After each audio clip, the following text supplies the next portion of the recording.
Good afternoon, viewers of YouTube. My name is Tyler of ChicoCrypto.com and welcome to another episode of Crypto and a Cold One.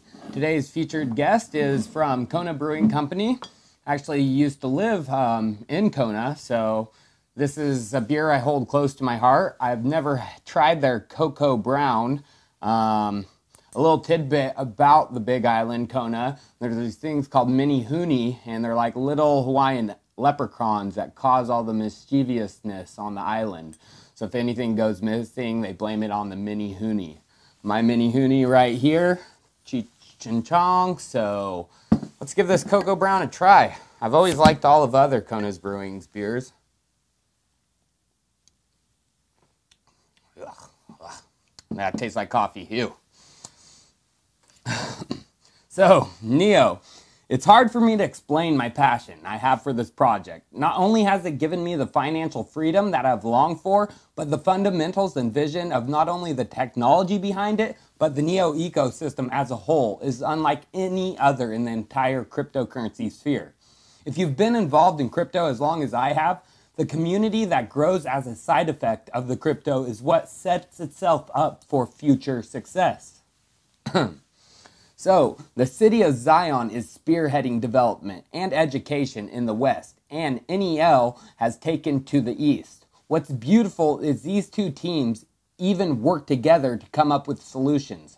An example of this is Neo Link, which can be described as the MetaMask of Neo. The two sides are coming together to develop this and get it out for the community to use.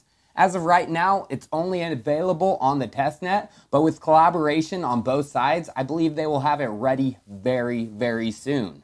The roadmap says version 1.0 release will happen in Q1 of 2018. That's coming up very, very soon, then it is. So the main reason of today's video, besides some of the best crypto news around, is to calm everyone's tits regarding Neo. So, FUD storm number 10, possibly even 15, has made landing. It all started with a single article written on February 25th by a small cryptocurrency blogger called Store of Value. Its title, Neo, a multi-billion-dollar disaster. In the article, the author says single ICOs are bringing the network to a complete halt, citing the Red Pulse ICO and Trinity as examples. Then they go on to state that Neo experiences major outages even without ICOs. Well, this isn't the first time Homeboy from Store of Value has unleashed FUD storms on Neo. The first big one was way back in November 18th of 2017, just after Neo had a substantial rise from $29 USD to $46 USD. Then Homeboy publishes his article and causes a wave of panic in the Neo space, and over the course of a week, Neo's price bled back down to lower than $35 USD. Well, what happened after? Well, everyone knows the story, and if we take a step back, we can see that Neo was able to withstand the adversity and make a steady climb to where we are today, facing another round of this guy's ignorant thoughts. But this time, he has backup in the form of a developer named Eric Wall, a cryptocurrency developer and writer for Bitcoin.com. So Eric Wall's series of tweets, which basically say that Neo's consensus is not fault tolerant because when one of the Neo nodes goes down, the whole blockchain shuts down. The tweets, they went viral, being retweeted by Charlie Lee, creator of Litecoin, and even Vlad Zamfir, working on Casper and sharding for Ethereum. Well, all I have to say is, Charlie, creating a Bitcoin clone takes no development talent. The pure genius comes from creating a new consensus model. And Vlad, this is just the beginning. We know Ethereum is scared of what is to come in the future. Neo will overtake F. Mark my fucking words.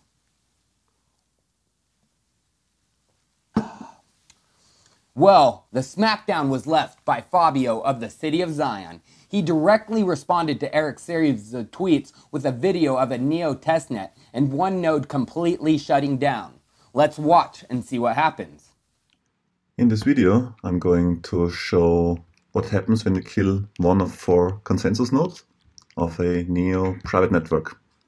First of all, we start the private network from Docker Hub. So this is the command, the links are in the description.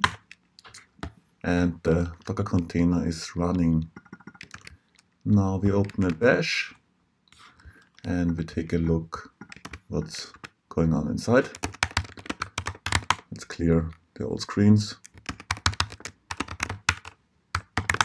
So there is 4 nodes, node 1, 2, 3, and 4.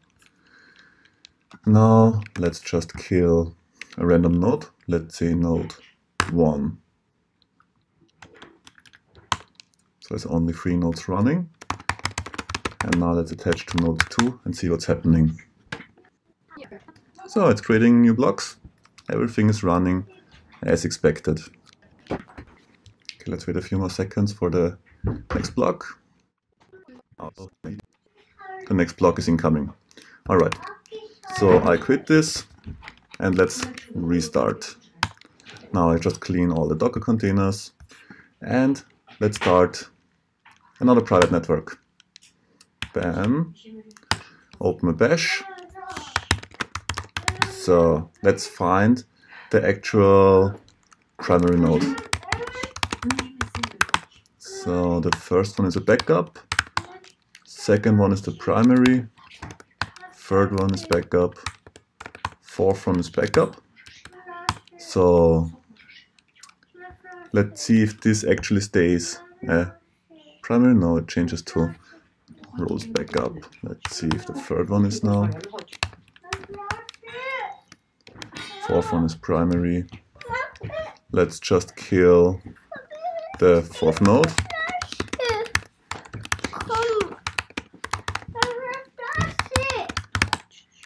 Alright. And let's see what happens.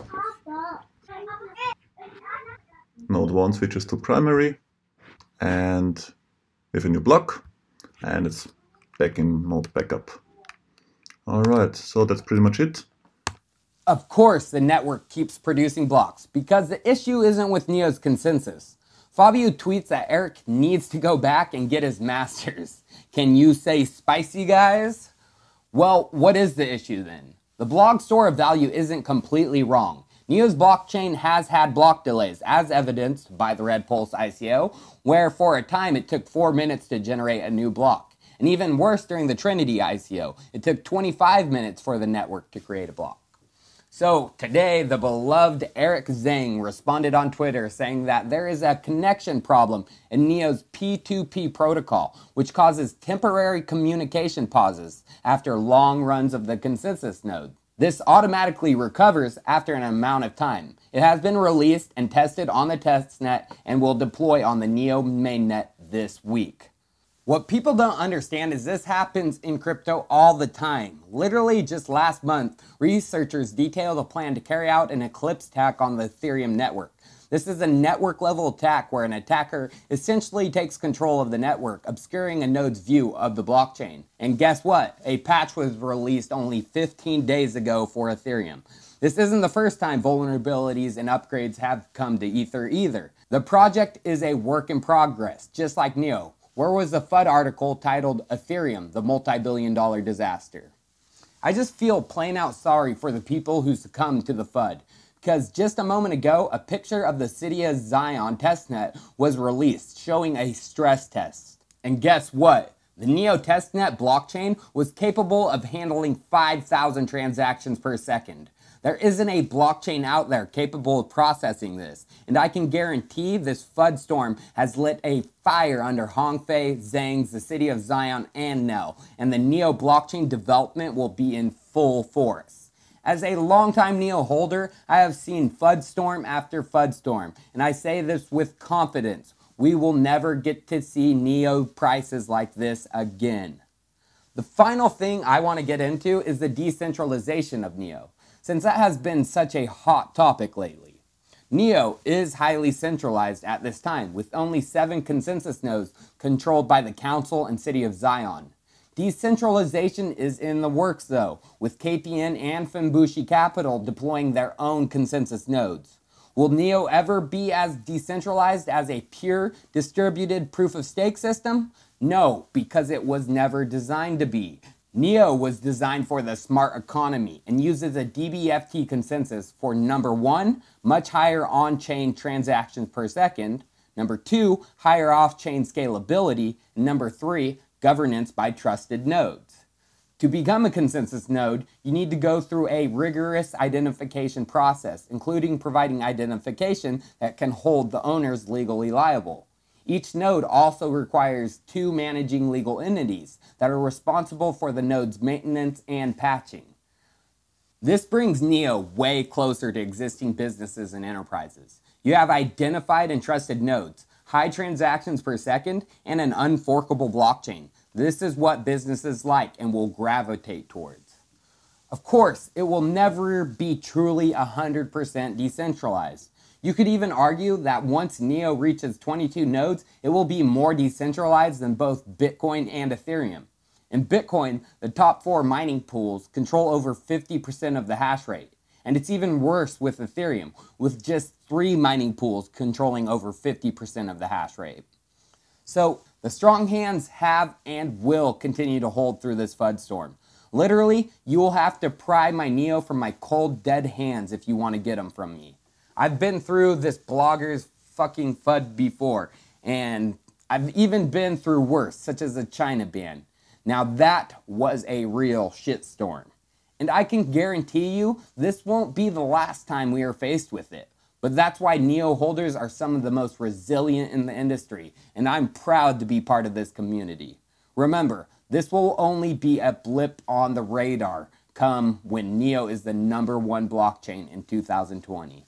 Well, viewers, thanks for watching this episode of Crypto and Cold One. I'm not a big fan of this Cocoa Brown at all, so I'm just going to take a swig, and as always, I'll see you tomorrow.